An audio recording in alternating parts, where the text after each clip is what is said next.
Hello बच्चों, स्वागत है आप लोग का हमारे YouTube चैनल प्रिपरेशन मंत्रा पे। हम लोग एटॉमिक स्ट्रक्चर क्लास 11 स्टार्ट कर चुके हैं, जिसमें हम लोग characteristics of electron, Thompson model, electron proton neutron का कैरेक्टरिस्टिक्स पढ़ चुके थे, थॉमसन मॉडल पढ़ चुके हैं, रदरफोर्ड के एटॉमिक मॉडल में हम लोग आ चुके हैं, जिसमें आप लोग देखें कि किस तरह से न्यूक्लियस का डिस्कवरी हुआ, ऑब्जर्वेशन देखें। अब हम लोग कंक्लूजन पे है ना, जिसमें हम लोग पिछले क्लासेस में देखें कि एटम का साइज न्यूक्लियस के साइज से 10 टू पावर 5 टाइम्स ग्रेटर होता है और एटम का वॉल्यूम न्यूक्लियस के वॉल्यूम से 10 टू पावर 15 टाइम्स ग्रेटर होता है।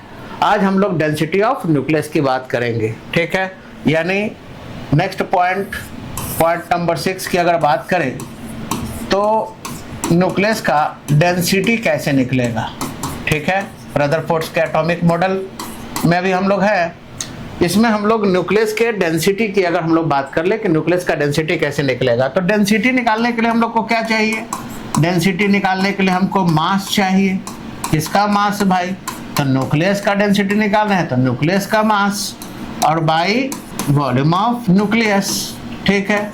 यानी डेंसिटी निकालने के लिए मास बाई वॉल्यूम करके हम लोग डेंसिटी निकाल सकते हैं, ठीक है। अब मास न्यूक्लियस का किस चीज पर डिपेंड करेगा?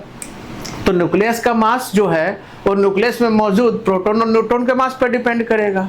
और प्रोटॉन और न्यूट्रॉन का मास वो आप लोग जानते हो कि दोनों का मास जो है वो हम लोग एमयू में लेकर चलते हैं, लेकिन ग्राम में अगर हम लोग रिप्रेजेंट करेंगे, क्योंकि यहाँ पे ग्राम में निकालना है हम लोग को, तो अगर ग्राम में अगर हम लोग लेकर चले तो कितना होता है? एक प्रोटॉन का मास भी आप लोग का 1.66 इंटू 10 टू पावर -24 ग्राम होता है। एक न्यूट्रॉन का भी वही होता है। प्रोटॉन न्यूट्रॉन का मास दोनों का सेम होता है। तो आप लोग को करना क्या है कि 1.66 इंटू 10 टू पावर -24 ग्राम में, है ना, मल्टीप्लाई कर देंगे मास नंबर से। मास नंबर का मतलब प्रोटॉन और न्यूट्रॉन की संख्या से, क्योंकि हम लोग जानते हैं कि एक प्रोटॉन का भी यही मास, एक न्यूट्रॉन का भी यही मास। तो जाहिर बात है कि प्रोटॉन न्यूट्रॉन का जितना संख्या होगा इसमें हम लोग 1.66 इंटू 10 टू पावर -24 ग्राम से मल्टीप्लाई कर देंगे, ठीक है। वहां से मास निकल जाएगा। और बाई, है ना, वॉल्यूम ऑफ न्यूक्लियस, तो वॉल्यूम कैसा होगा? स्फेरिकल होता है। स्फेरिकल का वॉल्यूम कैसे निकालते हैं? 4/3 पाई आर क्यूब, है ना। अब रेडियस किसका लेंगे? न्यूक्लियस का ही लेंगे, तो 4/3 पाई आर क्यूब, ठीक है। ये फार्मूला यूज करके हम लोग डेंसिटी निकाल लेंगे। या फिर हम लोग जानते हैं कि 1.66 इंटू 10 टू पावर -24 ग्राम, है ना। और मास नंबर, तो मास नंबर का मतलब आप लोग समझ गए होंगे कि जितना प्रोटॉन है और जितना न्यूट्रॉन है दोनों की संख्या को क्या कर देना है? ऐड कर देना है और इससे मल्टीप्लाई कर देना है।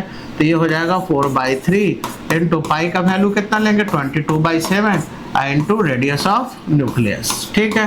तो इस फार्मूला से हम लोग आराम से किसी भी न्यूक्लियस का क्या कर सकते हैं? हम लोग डेंसिटी निकाल सकते हैं। अब इस पे एक एग्जांपल, अगर एक क्वेश्चन अगर ले लें हम लोग, ठीक है, तो वो कैसे? अगर मान लो कि अगर ये क्वेश्चन पूछे आप लोगों से, ठीक है, कि find out density of nucleus of fluorine, है ना। Find out density of nucleus of fluorine having radius of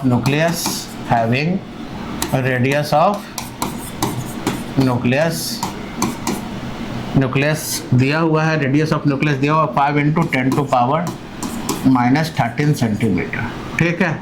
तो अगर हम लोग को पूछे कि फ्लोरीन के न्यूक्लियस का डेंसिटी क्या होगा, अगर रेडियस ऑफ न्यूक्लियस जो है फ्लोरीन का दिया हुआ है 5 इंटू 10 टू पावर -13 सेंटीमीटर, तो निकाल लेंगे आराम से। क्या करेंगे हम लोग, है ना, कौन से फार्मूला यूज करेंगे? यानी डेंसिटी ऑफ न्यूक्लियस, है ना, ऑफ फ्लोरीन, है ना। फ्लोरीन के न्यूक्लियस का डेंसिटी निकालने के लिए क्या करेंगे? तो मास कितना करेंगे हम लोग? 1.66 into 10 to power -24 gram into mass number कितना है आप लोग का? 19। अब बाई क्या कर लेंगे? 4/3 पाई का वैल्यू कितना? 22/7 इंटू रेडियस ऑफ न्यूक्लियस दिया हुआ है, कितना है रेडियस ऑफ न्यूक्लियस? तो ये है 5 इंटू 10 टू पावर -13 का क्या? होल क्यूब, ठीक है। और इसका यूनिट आ जाएगा ग्राम पर सेंटीमीटर क्यूब, ठीक है। तो यहाँ से इसको आप सॉल्व कर लीजिएगा। सॉल्व करके आप लोग आसानी से क्या कर सकते हैं? न्यूक्लियस का डेंसिटी निकाल सकते हैं, ठीक है प्यारे बच्चों। इसी तरह से एक क्वेश्चन और हम लोग देखेंगे। इसमें आप लोग का पूछा जा रहा है कि फाइंड आउट डेंसिटी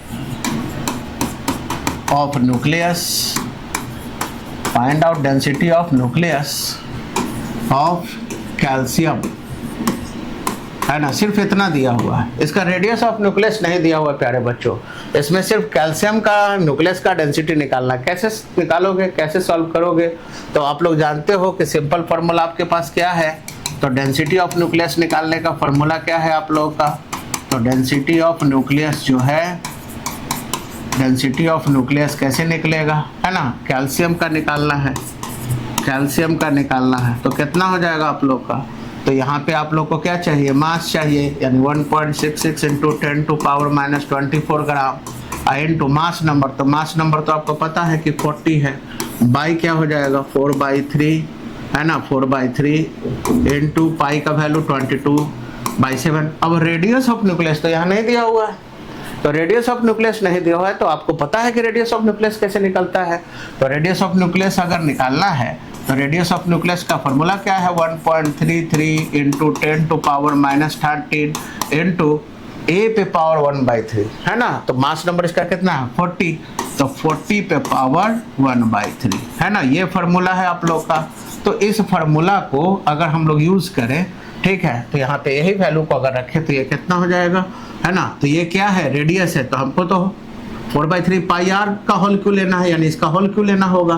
तो ये कितना हो जाएगा आप लोग का 1.33 इंटू हो जाएगा आप लोग का 10⁻⁻13, है ना, इसका क्या हो जाएगा होल क्यू इंटू, है ना, होल क्यू नहीं, इसका 1/3 लेना है ना, पूरे का हम लोग को लेना है, एक मिनट, a पे पावर 1/3 है ना। तो अच्छा इंटू क्या हो जाएगा 40, तो 40 पे पावर 1/3 है, इसका हम लोग को क्या लेना है, इसका भी क्यूब लेना है। तो क्यूब लेना है तो ये क्या हो जाएगा आप लोग को पता है, मतलब आप लोग को पता है कि Rn क्यों ले रहे हैं, Rn क्यों, इसको हम लोग थोड़ा सा एक्सप्लेन कर देते हैं, ठीक है। इसको ऐसे समझिए, सबको पहले अलग कर लेते हैं, है ना, आप ऐसे समझिए, यानी इनटू हम लोग क्या लेते हैं, Rn क्यों लेते हैं। तो Rn क्यू का अगर हम लोग वैल्यू लेंगे तो वो कितना हो जाएगा आप लोग का, ये हो जाएगा 1.33 इंटू 10⁻⁻13 इंटू, है ना, 40 पे पावर हो गया 1/3 और इसका हो गया होल क्यूब, है ना, रेडियस है और रेडियस का होल क्यूब, है ना, आर क्यू होगा। तो यहाँ से हम लोग इसको लेकर चलेंगे, है ना, तो यानी इसको सॉल्व करेंगे 1.66 इंटू 10⁻⁻24, है ना, इंटू हो गया आप लोग का 40, है ना। अब बाई इधर हो गया आप लोग का कितना, 22 गुने 4 ये 88 हो गया, 7 इंटू 3 21 ऊपर आ जाएगा आप लोग का, ठीक है। और इधर क्या हो गया, तो इधर हम लोग क्या करेंगे, ये तो हो गया आप लोग का कितना 1.33 का, इसको हम लोग अलग अलग कर लेते हैं, इसका होल क्यूब, ये 10⁻⁻13 का होल क्यूब करेंगे तो ये 10⁻⁻39 हो जाएगा, ठीक है, इंटू ये हो गया 40 पे पावर 1/3, तो ये हो जाएगा आप लोग का 40 पे पावर 1/3 इंटू 3, तो 3 क्या हो जाएगा, कैंसिल आउट हो जाएगा। तो ये करीब करीब हो जाएगा 1.66, है ना, -39 ऊपर जाएगा तो +39, 39 में से 24 माइनस करोगे तो वो कितना हो जाएगा, माइनस करने पे 10⁻15 हो जाएगा आप लोग का, है ना। तो ये कितना हो जाएगा 1.66 इंटू 40 इंटू 21, है ना, इंटू हो जाएगा 10⁻15, है ना, अब बाई इधर हो गया 88, है ना, इधर हो गया 1.33 का होल क्यूब, ये तो हम लोग ले गए ऊपर 10⁻15 टर्म में, है ना, ऊपर ले जाकर 10⁻39 को 24 से माइनस कर दिए तो 15 आ गया, और ये 3 से 3 कैंसिल आउट हो जाएगा तो 40 बचेगा, और 40 से 40 कैंसिल हो जाएगा, यानी इंटू 40, ठीक है। ये हो गया, ये हो गया, ये ऊपर चला गया ये, अब यहाँ से 40 से 40 क्या कर दोगे, ये कैंसिल आउट हो जाएगा, तो ये कैंसिल आउट हो जाएगा, तो ये हो गया आप लोग का कितना 1.66 इंटू 21 इंटू 10⁻15 बाई 88 इंटू 1.33 का होल क्यूब, है ना, ये ग्राम पर सेंटीमीटर क्यूब में आ जाएगा, ग्राम पर सेंटीमीटर क्यूब, ग्राम पर सेंटीमीटर क्यूब। यहाँ से इसको सॉल्व कर लीजिएगा, आप लोग का आंसर आ जाएगा, ठीक है। तो आसानी से प्यारे बच्चों हम लोग डेंसिटी से रिलेटेड सवाल बना सकते हैं, ठीक है। अब आगे इसी तरह से अगर हम लोग चले तो ये तो हो गया कि डेंसिटी की बात हम लोग कर लिए, ठीक है। अब नेक्स्ट पॉइंट में ये क्या कहते हैं, ये रदरफोर्ड साहब का मानना था कि इलेक्ट्रॉन जो है वो न्यूक्लियस के चारों तरफ ठीक उसी तरह से घूमता है जिस तरह से सूर्य के चारों तरफ प्लेनेट। तो उन्होंने इलेक्ट्रॉन का नाम प्लेनेटरी इलेक्ट्रॉन रखा, ठीक है। यानी रदरफोर्ड ने क्या सजेस्ट कहा, Rutherford suggested that electron revolves around the nucleus, that electron revolves around the nucleus just like planet around the, ठीक है। इनका क्या मानना था रदरफोर्ड का कि इलेक्ट्रॉन न्यूक्लियस के चारों तरफ उसी तरह से घूमता है जिस तरह से सूर्य के चारों तरफ ग्रह घूमता है, ठीक है। यानी इनके अनुसार जो होगा एटम का मॉडल कुछ इस तरह से होगा, यानी अगर ये सन है तो इसी के चारों तरफ आप लोग का क्या होगा, जिस तरह से सूर्य के चारों तरफ ग्रह परिक्रमा करते हैं उसी तरह से आप लोग का न्यूक्लियस के चारों तरफ कौन घूमेगा, है ना, न्यूक्लियस के चारों तरफ इलेक्ट्रॉन घूमेगा। यानी इस तरह से इलेक्ट्रॉन का मोशन होते रहेगा। और इन्होंने इलेक्ट्रॉन का नाम रखा क्या, प्लेनेटरी इलेक्ट्रॉन। इसको कौन सा इलेक्ट्रॉन कहा उन्होंने, प्लेनेटरी इलेक्ट्रॉन नाम दिया, ठीक है। यानी जिस तरह से ये न्यूक्लियस की भूमिका, न्यूक्लियस जस्ट लाइक सन की तरह हो गया, और जिस तरह से सूर्य के चारों तरफ अलग अलग ग्रह होते हैं, प्लेनेट घूमते हैं, उसी तरह से न्यूक्लियस के चारों तरफ आप लोग का इलेक्ट्रॉन घूमेगा। यानी न्यूक्लियस जो है वो सन की तरह काम कर रहा है आप लोग का, और इलेक्ट्रॉन जो है वो प्लेनेट की तरह काम कर रहा है। तो उन्होंने इलेक्ट्रॉन का नाम प्लेनेटरी इलेक्ट्रॉन रखा प्यारे बच्चों, ठीक है। इसी तरह से सबसे इंपॉर्टेंट पॉइंट जो इन्होंने बताया, ठीक है, इन्होंने कहा कि अगर जो न्यूक्लियस है आप लोग का, है ना, और ये जो इसके चारों तरफ जो इलेक्ट्रॉन मूव कर रहे हैं, ठीक है, तो एक सवाल बनता है, आपको पता है कि अपोजिट चार्जेस में क्या होते हैं, अट्रैक्शन होते हैं। तो जाहिर बात है कि न्यूक्लियस पे प्लस चार्ज है, इलेक्ट्रॉन पे माइनस चार्ज है, दोनों अपोजिट चार्ज है, तो अपोजिट चार्ज में अट्रैक्शन होगा, और अट्रैक्शन के कारण सारा इलेक्ट्रॉन को कहाँ घुस जाना चाहिए था, न्यूक्लियस के अंदर, क्योंकि प्लस चार्ज जो है यानी न्यूक्लियस जो है वो निगेटिवली चार्ज पार्टिकल को अपनी तरफ क्या करेगा, अट्रैक्ट करेगा। तो अट्रैक्ट करने के कारण एटम का सारा इलेक्ट्रॉन जो इसके चारों तरफ घूमता है उसको तो खींच लेना चाहिए था, लेकिन नहीं खींचाता। क्यों नहीं खींचाता, है ना, दोनों में अपोजिट चार्ज होने के बावजूद इलेक्ट्रॉन को न्यूक्लियस जो है वो अपनी तरफ क्यों नहीं अट्रैक्ट करता, इलेक्ट्रॉन न्यूक्लियस के अंदर जाके कोलैप्स क्यों नहीं कर जाता, क्या ऐसा दिक्कत हो गया। तो इन्होंने कहा कि एक्चुअली में इलेक्ट्रॉन और न्यूक्लियस के बीच में दो तरह का फोर्स काम करता है, एक अंदर की तरफ सेंट्रीपिटल फोर्सेस अट्रैक्शन के कारण, और एक ठीक इसी के टेंजेंट एक बाहर फोर्स काम करता है ना, यानी सेंट्रीफ्यूगल फोर्सेस और सेंट्रीपिटल फोर्सेस, दो तरह के फोर्सेस यहाँ पे काम करते हैं, है ना। दोनों फोर्सेस का मैग्नीट्यूड जो होता है आप लोग का, है ना, दोनों फोर्सेस का मैग्नीट्यूड, यानी ये जस्ट लाइक इस तरह से है, टेंजेंट लगता है, यानी दोनों फोर्सेस का मैग्नीट्यूड जो होता है प्यारे बच्चों, है ना, वो मैग्नीट्यूड सेम होता है और डायरेक्शन क्या होता है, अपोजिट। और इसी कारण से इलेक्ट्रॉन जो है, अब मान लो कि मैं एक बॉडी हूं और हमको कोई 10 न्यूटन से इधर की तरफ खींच रहा है और 10 ही न्यूटन से इधर की तरफ खींच रहा है, यानी 10 न्यूटन इधर भी खींच रहा है, 10 न्यूटन इधर भी खींच रहा है, तो बताओ मैं कहाँ जाऊंगा, कहीं नहीं जाऊंगा, ठीक है, जहां हूं वहीं। अगर इधर 20 न्यूटन से लगेगा, इधर 10 न्यूटन, तो इधर की तरफ मैं शिफ्ट हो जाऊंगा। अगर इधर का मैग्नीट्यूड ज्यादा होगा, इधर 40 न्यूटन लगा दे, इधर 20 न्यूटन, तो इधर की तरफ शिफ्ट हो जाऊंगा। तो रदरफोर्ड साहब का मानना था कि इलेक्ट्रॉन पे कितने तरह का फोर्सेस काम करता है आप लोग का, इलेक्ट्रॉन पे दो तरह के फोर्सेस काम करते हैं, ठीक है। ये जो निगेटिवली चार्ज पार्टिकल इलेक्ट्रॉन है, इस पे दो तरह का फोर्सेस काम करते हैं, एक को हम लोग कहते हैं सेंट्रीपिटल फोर्स और एक को कहते हैं सेंट्रीफ्यूगल फोर्स, ठीक है, ये इस तरह से।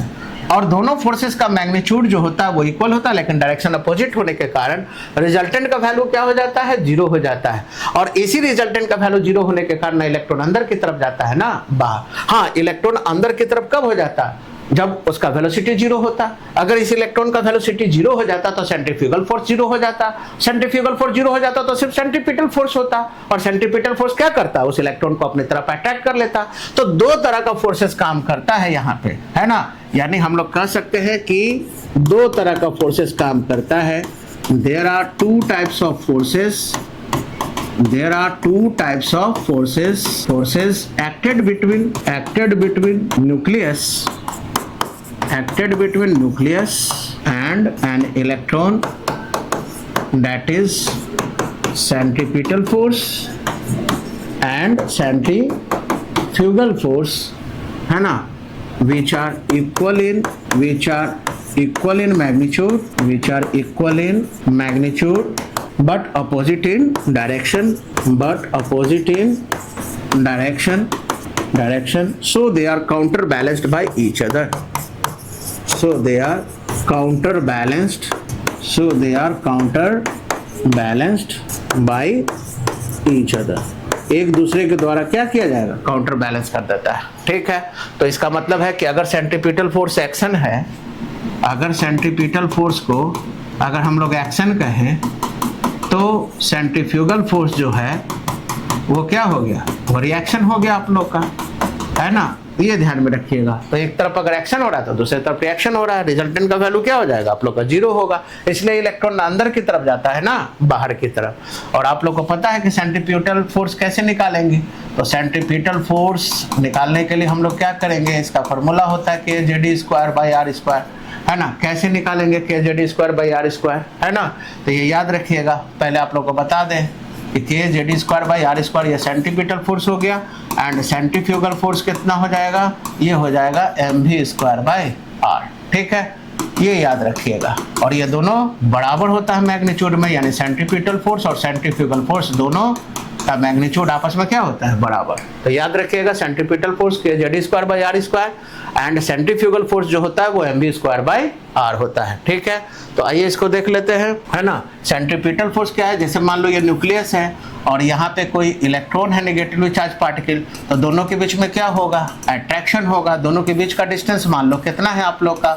r है। तो Coulomb's law of electrostatic force of attraction के अनुसार क्या होता है? मान लो कि इस पे जो है आप लोग का Zd है और इस पे आप लोग का मैग्नीट्यूड इसका E है। Zd का मतलब जैसे आप लोग को पता है ना कि इलेक्ट्रॉन प्रोटॉन दोनों का चार्ज का मैग्नीट्यूड जो होता है 1.6 × 10⁻⁻19 कूलम होता है चार्ज का। बस प्रोटॉन पे प्लस लग जाता है, इलेक्ट्रॉन पे माइनस लग जाता है। दोनों का मैग्नीट्यूड तो सेम ही है। तो इसका मैग्नीट्यूड को अगर हम E प्लस कहें तो इसका मैग्नीट्यूड को E माइनस कहेंगे हम लोग। और Z का मतलब हो गया कि इसमें तो अलग अलग एटम में न्यूक्लियस की संख्या अलग अलग होगा, तो जितना ज्यादा न्यूक्लियस के अंदर प्रोटॉन होगा दोनों के बीच में फोर्स ऑफ अट्रैक्शन बढ़ेगा आप लोग का। ये तो आप लोग का सिंगल इलेक्ट्रॉन है, लेकिन न्यूक्लियस के अंदर प्रोटॉन तो बहुत ज्यादा होगा, तो जितना प्रोटॉन होगा उसकी संख्या को Z यानी एटॉमिक नंबर मान रहे हैं। जैसे अगर हाइड्रोजन है तो 1 इलेक्ट्रॉन हो जाएगा, हीलियम है तो Z का वैल्यू यानी 2 इलेक्ट्रॉन हो जाएगा, यानी 2 प्रोटॉन हो जाएगा। लिथियम है तो 3 प्रोटॉन हो जाएगा, है ना? तो ये जो है ये न्यूक्लियस का चार्ज है ना? ये चार्ज है आप लोग का न्यूक्लियस का।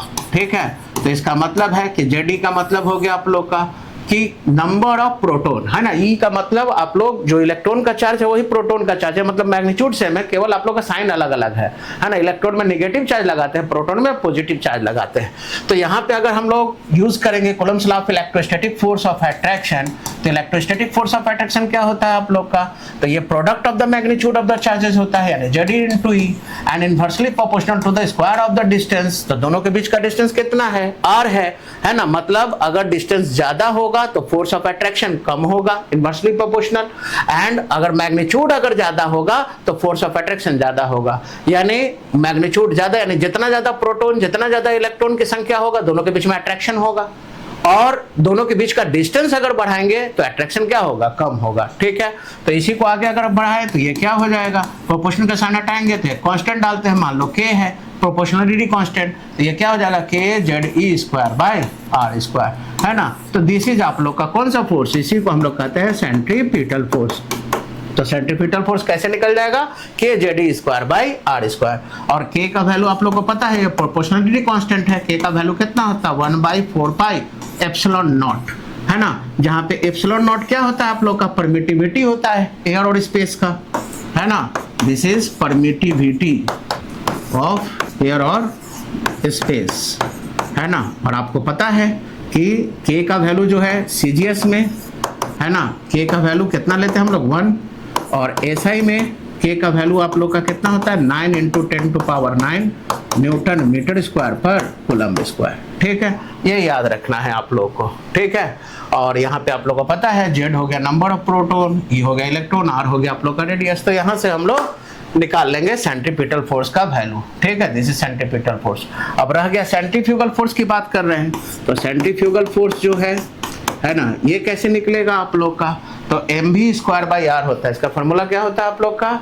mv²/r। ठीक है, जैसे अभी बताए थे आप लोग को पिछले क्लास में, है ना? पिछले टॉपिक में ये कितना होता है? mv²/r। तो यहाँ से हम लोग क्या करेंगे? ये आप लोग को इसको ऐसे तोड़ सकते हो। एक्चुअली होता क्या है आप लोग का, सेंट्रीफ्यूगल फोर्स क्या होता है आप लोग का, ये मोमेंटम इनटू एंगुलर वेलोसिटी, आप लोग ऐसे लिख सकते हो, momentum into angular velocity. Angular velocity को हम लोग क्या कहते हैं, ओमेगा कहते हैं हम लोग, ठीक है। तो ये कितना हो गया, एम भी मोमेंटम है और एंगुलर वेलोसिटी ओमेगा क्या होता है, वी बाई आर, तो ये मिला के हो जाएगा M V square by R, ठीक है। तो ये ध्यान रखिएगा। तो इसका मतलब कि हम लोग कह सकते हैं कि सेंट्रीफ्यूगल फोर्स जो है ना, उसका वैल्यू कितना हो जाएगा, उसका वैल्यू हो जाएगा M V square by R, ठीक है। तो ये याद रखना है प्यारे बच्चों, ठीक है।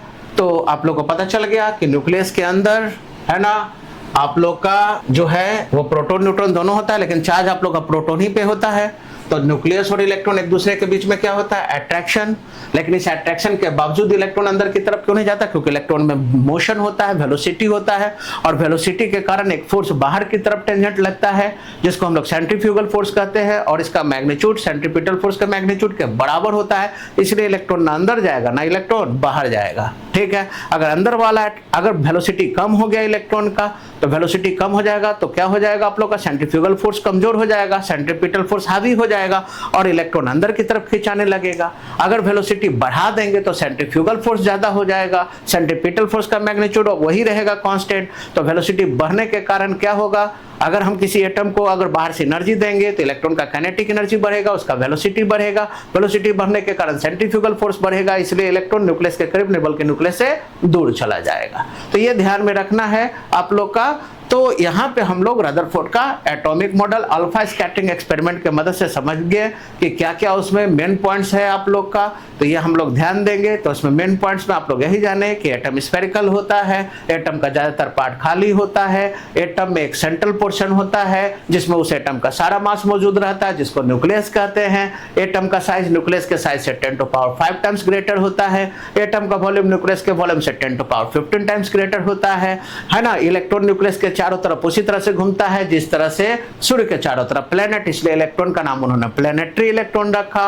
और साथ ही साथ क्या कहा कि इलेक्ट्रॉन और प्रोटॉन में है ना, मतलब इलेक्ट्रॉन और न्यूक्लियस के बीच में दो तरह का फोर्सेस काम करता है, एक अट्रैक्शन के कारण सेंट्रीपिटल फोर्स और एक मोशन के कारण वेलोसिटी के कारण सेंट्रीफ्यूगल फोर्स। और दोनों का फोर्सेस का मैग्नीट्यूड सेम होता है, डायरेक्शन अपोजिट होता है, जिसके कारण आप लोग का रिजल्टेंट का वैल्यू 0, ना इलेक्ट्रॉन अंदर आएगा ना बाहर जाएगा। बाहर कब जाएगा, जब वेलोसिटी ज्यादा होगा, सेंट्रीफ्यूगल फोर्स ज्यादा होगा, तो वो ऐसे केस में क्या हो जाएगा, इलेक्ट्रॉन बाहर के यानी न्यूक्लियस से दूर होता चला जाएगा।